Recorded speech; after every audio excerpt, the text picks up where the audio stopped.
This is Money 2.0 on Money 105.5. Back to digital marketing specialist, Michael Broughton. Welcome back to 105.5, Broughton on Business. Top of the hour, we met with David Sobon and talked about some of the wonderful things that he's doing in the community and giving back through his auctioneer business. Now I'm excited. We have a guest, Erika Bjork.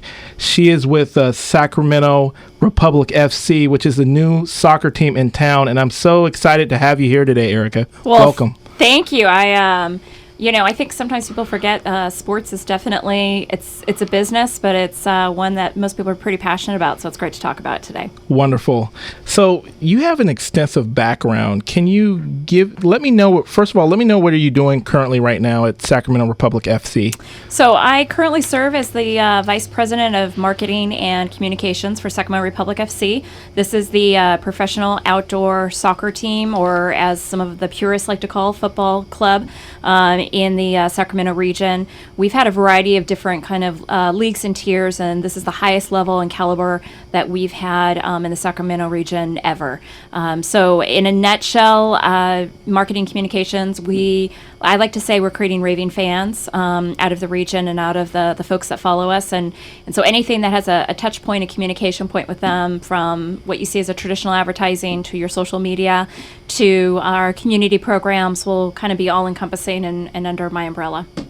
You know, soccer is really growing in this region. Mm-hmm. I see people watching it all the time, really getting involved. I mean, obviously, the youth soccer leagues and all that good stuff.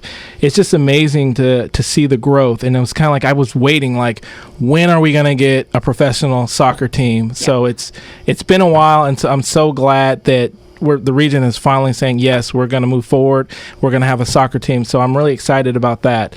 And so looking back at your experience, I mean, obviously you're passionate about sports, or you wouldn't be in the position that you're in. But, I mean, you worked with the Sacramento Kings. You've done stuff with the Raiders. You've worked and done stuff with athletes. What, really influenced you to get in this field of sports, particularly sports marketing? I've always had a passion for sports.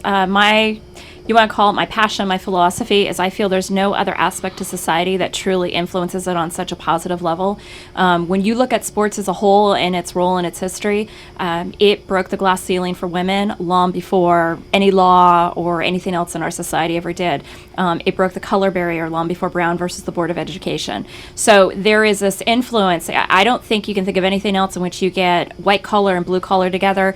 You look at literally how it's raised the profile and the spirit of nations, when we look at the Olympics, or you look about, even the Yankees after 9/11, and most recently with the Boston Red Sox after the marathon. There is an aspect to sports which is just truly transcending and creates positive change and unites a region and a community. And I think it's one of the reasons I'm so passionate about it. I got involved very much through luck and timing. I was in the right place and was persistent. I was a freshman at UC Davis, knew I wanted to work in sports, and I'll be honest, for women, there wasn't necessarily, I think, a whole lot of thoughts or choices at the time. You either coached or you're a trainer, and the Kings had their training camp there, and I asked someone about interning. They said, call us in 4 years, we take graduates. A few months later, I called to order group tickets for the basketball team I coached, and the guy mentioned he had an intern, and I said, can I send my resume? And he's like, well, how about you start on Tuesday? So literally, it's a little bit of luck and timing. And I will say one of the things I love most right now is probably one of my fondest memories is working with the Sacramento Knights, which is the indoor soccer team that was at and I'm sorry, if we talk about it, I will refer to everything at Arco Arena probably. But it's one of those things that it was a tremendous experience, and I think it was one of my first glimpses of the passionate fan base we have here for the sport. And that's one of the things I love right now is I'm working with some of those guys that were originally with the Knights, the Antonio Suttons and the Jeremy Fields and so forth, and that's just been an amazing experience. Wonderful. So looking at the world of sports, and particularly sports marketing, what do you feel is some of your greatest challenges, like working in this in the position, but by and large, just working in the field of sports marketing? It is a very competitive field, and I think it's important. So one of the things with sports, And, my numbers might be a little fuzzy, but if I remember correctly in the past, the sports industry as a whole in the world contributes more than ag and auto industries combined. We're talking hundreds of millions of jobs that are connected. So I think a lot of people think of, I'll say the really sexy, glamorous jobs, if that's the, working directly for a team or a club, but then you got to look at all the jobs that are connected to it. So the ushers, the ticket takers, the folks that you see, at whether it's Arco, Sleep Train Arena, those kinds of things, to the people who help promote it. So the cameramen that film, the media that covers it, all the products that are associated with it. You look at all the collegiate, youth, and professional levels that are associated. There's just countless jobs that are connected. That doesn't even get into the Nikes of the world and the apparel and everything else. So it is, it can be very competitive at certain levels. And I think, you definitely have to have a passion for it. This is not a 9-to-5 job.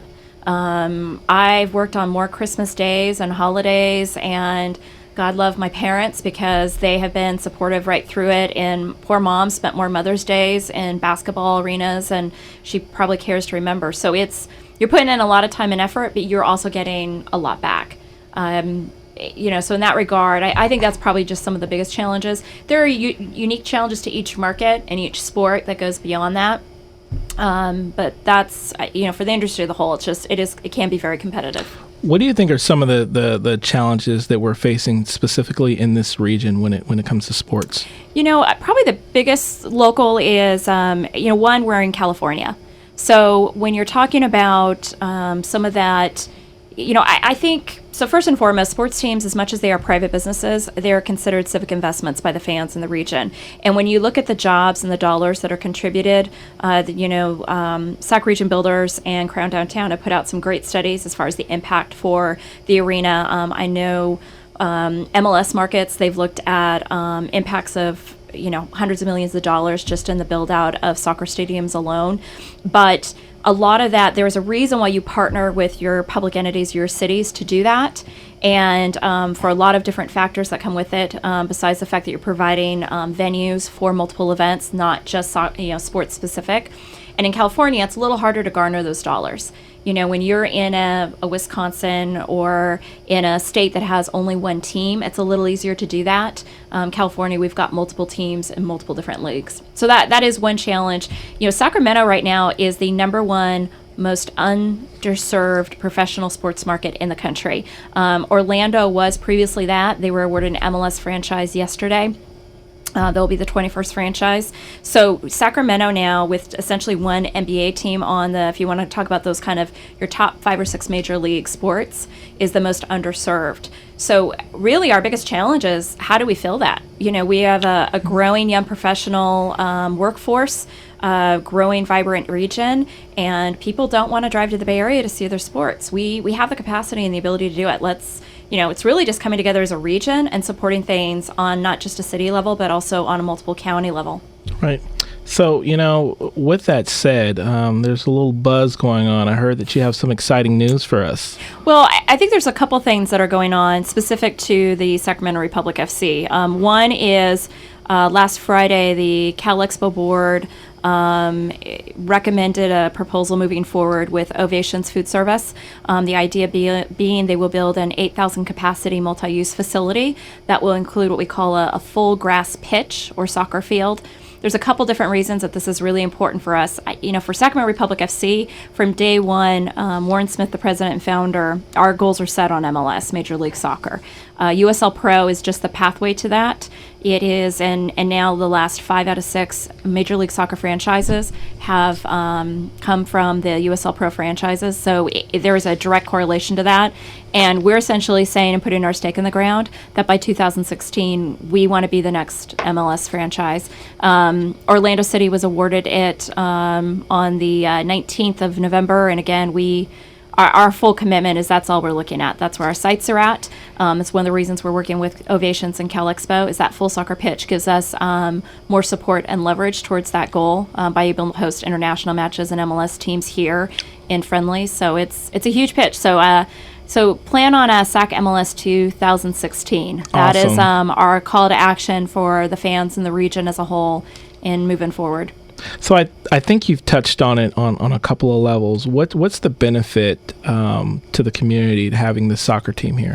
There's a variety of benefits. One thing, and I've been very lucky, I was part of the study mission team that went with the Sacramento Metro Chamber of Commerce to Philadelphia, and we also, some of the key insights we came back from Denver the previous year is every city right now is competing for a vibrant workforce. Our economy as a whole across the country is changing. We went from kind of ag to manufacturing to even the service industry, and now it's really going to that kind of creative class, that intellectual property. It's, I think, what we are best at. You talk about the American spirit and the entrepreneurial spirit. Let's invent and be the entrepreneurs and create those great ideas, and no offense, outsource them overseas for somebody else necessarily to build them. It's how our economy is going to grow and put a value on it. And so one of the key things is pretty much every city in the country is vying for this workforce that's driving it. Millennials and young professionals will be, I think, over 50% of the workforce within less than 10 years. And one of the key factors is both the kids going into college now and coming out, they are the first generation to choose place over job. So they choose the city or the region they want to be in and go there, and then they choose the job second. They're now doing that with how they choose their colleges as well. So with that, a huge piece is what we call about that quality of life, those civic amenities, this idea of entertainment and art and culture and things to do, your walkability. Cars are not a huge important thing for them. They like to be able to get on their bikes. They like to be able to have vibrant downtown cores. And that lends to soccer. When you look at the markets that are just thriving, you look at a Portland, you look at a Seattle, you look at a DC, this is a huge key component to it.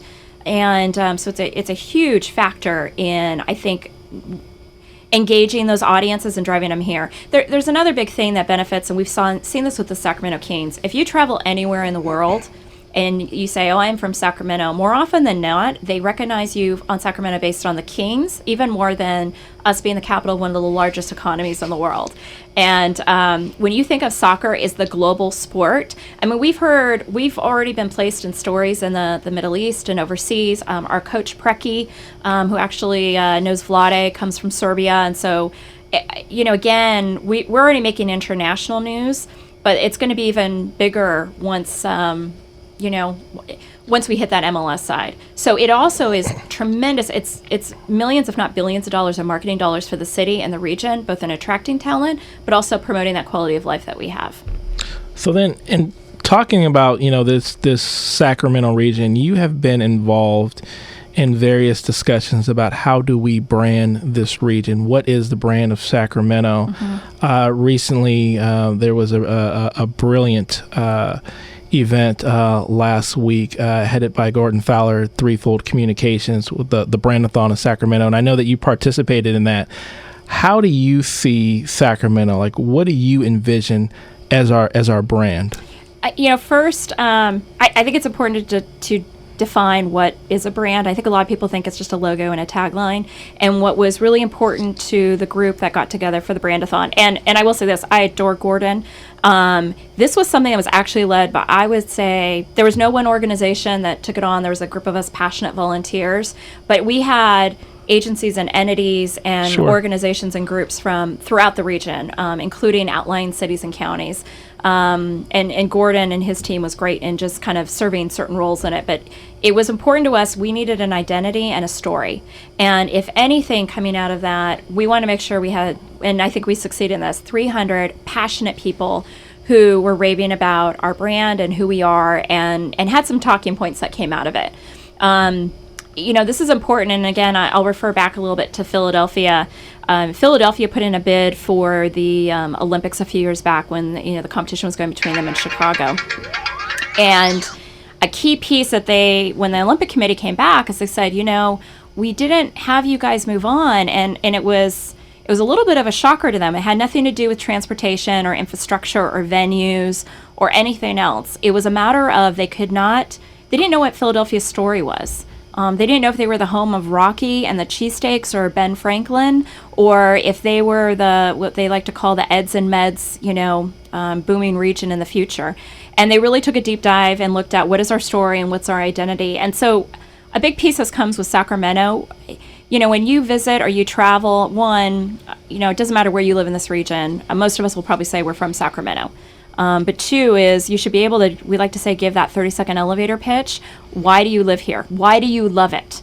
And it should be a story beyond just geography and location is incredibly important, not just because we're the capital, one of the largest economies in the world, but our story should be more than just, well, it's close to Napa, and it's close to San Francisco, and it's close to Tahoe.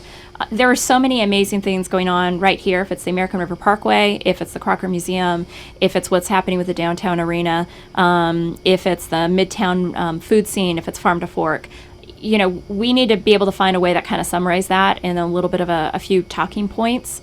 Most other cities have this, and it's going to be really important for us moving forward. Otherwise, if we can't describe who we are and what's our identity, how do we expect other people if they want to come visit us? Now, with that said, how important do you think that is to get the buy-in from the neighboring cities? Your Elk Grove, your Roseville, your Folsom. I think at the end of the day, you have to collaborate. And when you look at cities and regions that are thriving, like at Denver, I think each one has its own unique story, and it's important to have that. But at the end of the day, the stronger your urban core is and that main city is, the stronger everyone surrounding it will be. And so collaboration is important, but I think there's a difference between collaboration and, I will say, decision by committee. At some point, too, we just need to start making some decisions. We call it a little bit of this, for some folks, you might have heard of it, it's referred to as JFDI. You can take a wild guess what that stands for, but this idea of we just need to start doing things and just get people impassioned about it. And I think the outlining ranks will be supportive and do it. And I think some already have. When you look at Erika Bjork and West Sacramento, and the way they get things done too, and how it bolsters even what we have going on in Sacramento, it's a big piece of it. Right. So this year we've seen the community come together and fight for the Kings, and we won. Yeah. Why do you think that the sports have the ability to maintain, construct, and influence community in such a way? It goes back to passion. In working in sports for a long time, normally when I ask people who their favorite sports team is, there's something about it. It's normally 9 times out of 10, it's the first sporting event they ever went to as a kid. I think there's something about that emotional bond. If sports was any other business, when you look at, let's say, not to pick on the Boston Red Sox, but, when you look at the years, 80 plus years of support that they receive from fans not winning a World Series, no offense, if you were any other business and had that performance record, your fans probably wouldn't be, bursting at the seams to come see you. The Sacramento Kings in the last, I believe, 25 years have the most number of sellout seasons of any sports franchise across all major leagues. And that talks about the passion of this region. So I think it's, again, everything that's going on is important. I would even counter and say, as much as we've won with the Kings and the arena, and huge kudos to the fans, because that's where it came from with the Crown Downtowns and the Here We Stays and the Sign Ladies of the world. That battle is, in my opinion, not done. And this goes towards people need to understand that making investment in that kind of developments and catalysts for downtowns is a huge part of a catalyst for development in this region as a whole. There's not a downtown region you can go to where they haven't put in a stadium or an arena and you don't see the growth around it. San Francisco, you just drive down the street, you can see it. You look at even cities like Detroit, it is a huge catalyst. There's a reason you make that investment and there's that partnership, and people need to continue supporting it. There are people out there right now that are misleading the public regarding the arena and the funding mechanisms that are there and everything else. And, people need to also talk about the benefits that are coming out of it for everybody. Whether you go to 1 game, 6 games, or you're going to go there for the concert or music circus, everyone will benefit. Now, Erika, you've literally worked in a few different arenas throughout your career. Which one has been your favorite and why? Ooh. I might have 2 favorites here. One, I think it was very special for me to be a part of the launching for the Sacramento Monarchs, which is the WNBA. We were one of 8 inaugural cities. We had some exceptional women tied to that on the court, and we had an exceptional team tied to it off the court. And, I go back to one of the reasons I'm passionate about sports. My own personal experience with sports as a woman too. there's study after study that talks about the impact it has on girls who participate. So this idea of, more likely to graduate from high school and college, less likely to get pregnant, less likely to do drugs, all that. To see that kind of vision come to life with a professional women's basketball team when, I played in high school, and I played very badly for that matter. I never thought there would, at the time, if your goal was as a girl to play basketball, there were 12 spots on the women's Olympic team, and that was it. So to think of helping be a part of launching that league and being a part of it was very special to me. And I would say to a degree, as much as I treasure my experience working with the Kings, because I do, they will always be in my heart. They gave me my first chance and opportunity. I will always be a diehard supporter of theirs. What I'm going through right now, I'm building a franchise from scratch, and the excitement I have for soccer as a sport and how it is impacting cities is tremendous. And so I think right now being a part of that is really huge for me. And the team that I'm working with, we are working with literally a caliber of individuals that could be working at the highest levels of any professional sports league. And we've all made the choice to be a part of this because it's something special. Okay, Erika, in closing, briefly, as you know, any organization has to have a strong online presence. Yes. How strong do you feel that social media plays a key role in this? Well, specific to Sacramento Republic FC, I think it's huge for a couple different reasons. One, the face of media has changed. And so the resources you have, if you are your traditional newspaper or TV, is just not the same, and the ability to cover multiple sports or even multiple stories for that matter. So us creating and building our own media channels is huge. The other piece of this, and this is why I'm just in love with soccer and how it's changing, it's kind of... So soccer's always been a sport where the fans really led the conversation. Overseas in Europe, they vote their managers out. Seattle Sounders are leading this on the U.S. If you can imagine us, voting out a Jeff Petrie back in the day, it would be unheard of.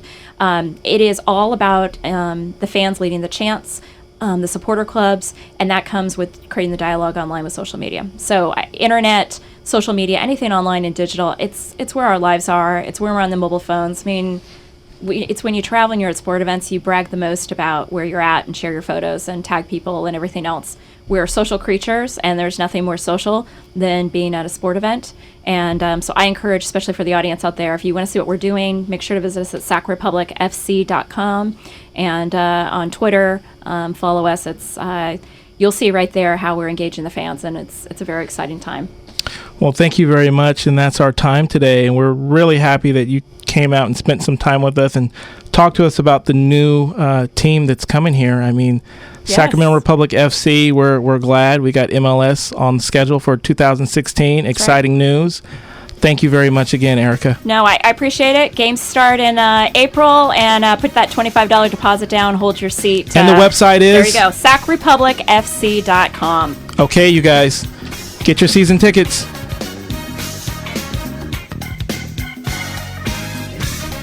And this is Michael Broughton again for Broughton on Business. Tune in next week. Thank you very much, you guys. And we have some more exciting business entrepreneurs and people like Erika coming out to talk about what they're involved in. So once again, Broughton on Business, 105.5 Money. Thank you very much.